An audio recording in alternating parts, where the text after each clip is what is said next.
Dibanding pakai keyboard biasa tuh enak gitu rasanya ya. Ada kenikmatan sendiri untuk kalau ngetik.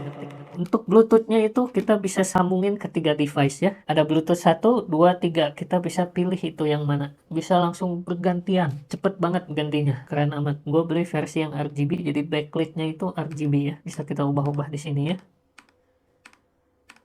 Nggak terlalu silau. Dan bisa kita redupkan juga. Bisa kita terangin juga untuk RGB backlit-nya ya.